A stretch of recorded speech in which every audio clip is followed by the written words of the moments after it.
Quand vous mélangez un jeu de cartes, l'ordre des cartes que vous obtenez n'est très probablement jamais arrivé dans l'histoire de l'humanité. La réponse est 52 factoriel. C'est 52 x 51 x 50 x 49, etc.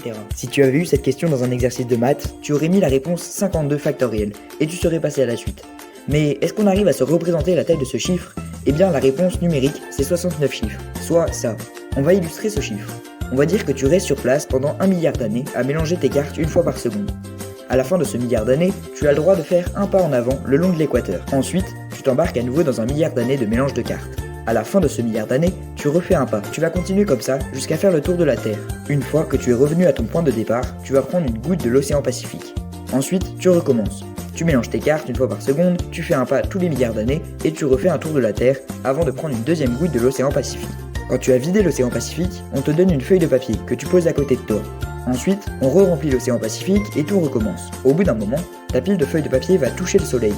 Alors, tu recommences une autre pile de papier à côté de la première, toujours avec les mêmes règles. Et quand tu parviens à 1000 piles de papier qui touchent le soleil, tu n'es arrivé qu'à un tiers des possibilités de mélanger un paquet de cartes. Le nombre de secondes qui se sont écoulées durant tout ce temps, c'est un tiers des arrangements possibles dans un jeu de 52 cartes.